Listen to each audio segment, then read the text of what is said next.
Assalamualaikum warahmatullahi wabarakatuh. Saya Dito Bagas Perdana dari Universitas Pancabudi Medan, Sumatera Utara. Jurusan Sistem Komputer kelas KJK Reguler 2 Klaster 3 3A.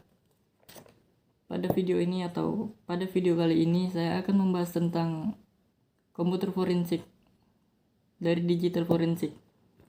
Di pembahasan ini saya akan memasukkan 7 poin pembahasan, yaitu apa itu komputer forensik, tujuan komputer forensik, kasus digital forensik di Indonesia, bagaimana menjalankan tahapan digital forensik, mengapa digital forensik itu perlu dilakukan, apa itu trade tools, dan bagaimana legalitas digital forensik. Pada pembahasan yang pertama, kita akan membahas apa itu komputer forensik. Komputer forensik adalah cabang suatu ilmu forensik yang berhubungan dengan bukti hukum yang ditemukan dan menurut para ahli pengertian komputer forensik, salah satunya Noblet. Noblet adalah ahli forensik, salah satu ahli forensik. Menurut Noblet, komputer forensik berperan sebagai mengambil dan menyajikan data yang sudah diproses secara elektronik dan disimpan dalam media komputer. Dan untuk Judd Robin juga salah satu ahli forensik. Menurut Judd Robin, komputer forensik merupakan penerapan sederhana dari penyelidikan komputer dan teknik analisisnya dalam menentukan berbagai bukti hukum yang memungkinkan. Selanjutnya kita akan membahas tujuan komputer forensik. Tujuannya adalah untuk mengamankan dan menganalisis bukti digital serta memperoleh berbagai data dan fakta yang objektif dari sebuah kejadian atau pelanggaran keamanan dari sistem informasi. Berbagai fakta tersebut akan menjadi bukti yang akan digunakan dalam proses hukum.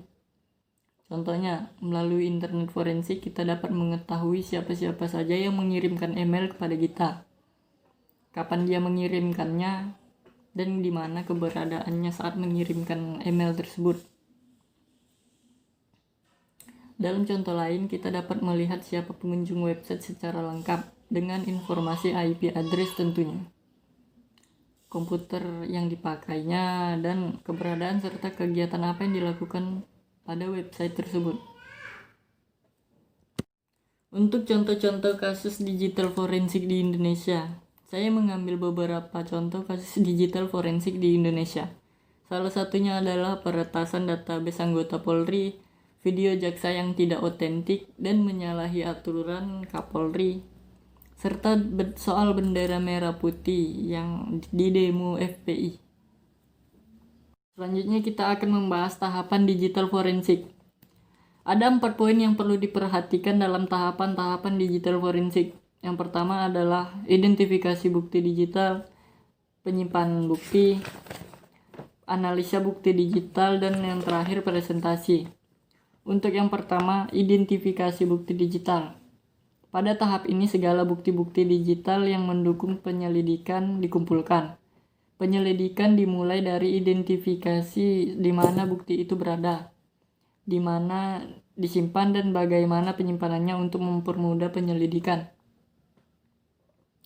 Media digital yang bisa digunakan sebagai barang bukti mencakup sebuah sistem komputer, media penyimpanan seperti flash disk, pen drive, hard disk, dan CD-ROM, PDA, handphone, smart card, dokumen, log file, atau sederetan paket yang berpindah dalam jaringan komputer.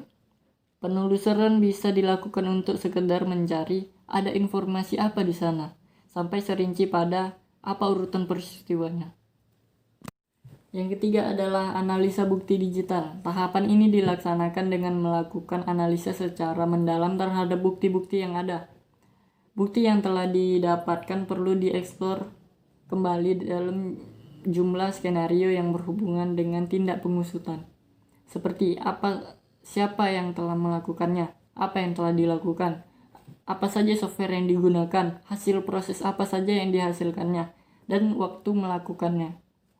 Penelusuran bisa dilakukan pada data-data alamat URL yang telah dikunjungi, pesan email atau kumpulan alamat email yang terdaftar, program word processing, atau format ekstensi yang dipakai.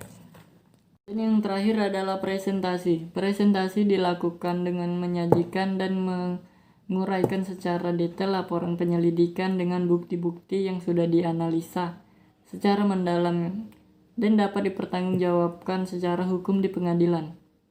Beberapa hal penting yang perlu dicantumkan pada saat presentasi laporan ini adalah tanggal dan waktu terjadinya pelanggaran, tanggal dan waktu terjadinya investigasi, permasalahan yang terjadi, masa berlaku analisa, penemuan bukti-bukti, teknik khusus yang digunakan, contohnya password cracker, dan bantuan pihak lain. Setelah kita membahas tahapan-tahapan digital forensik, selanjutnya kita akan membahas mengapa digital forensik perlu dilakukan. Digital forensik perlu dilakukan karena data di perangkat target dikunci, dihapus atau juga disembunyikan.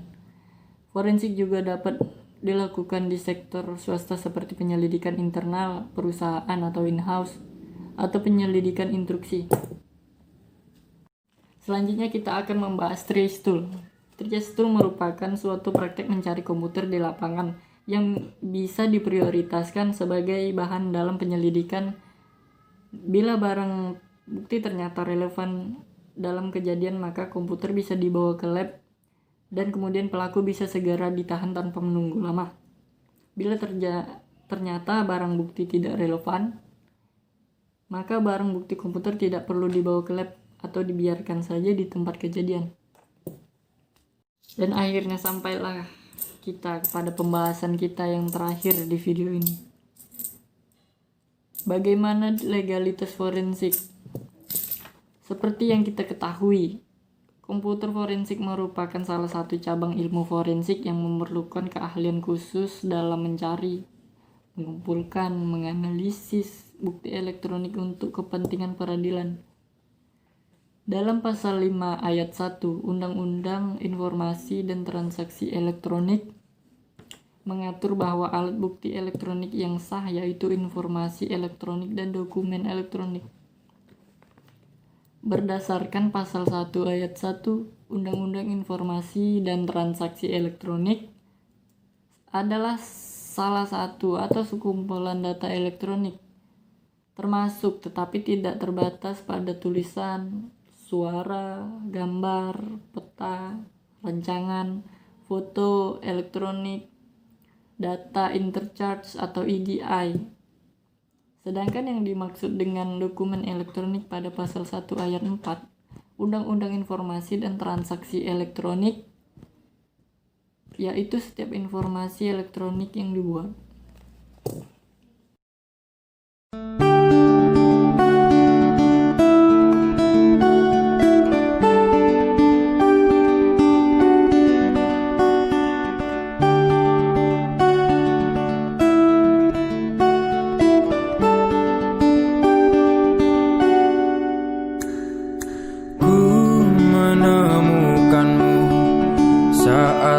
Terjebak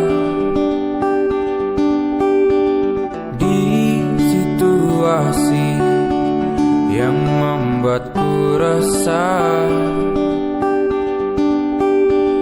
Kau merangkulku di saat yang lain menindasku.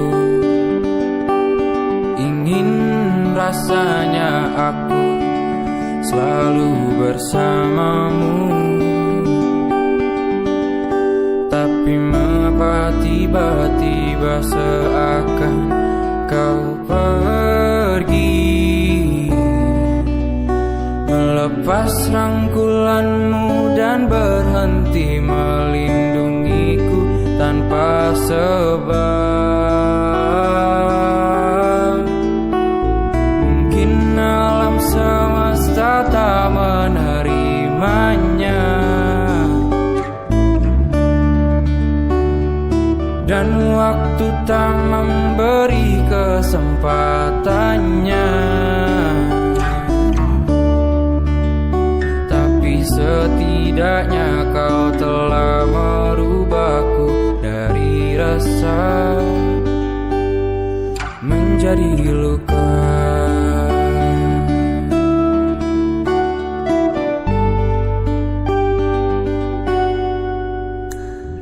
ku menemukan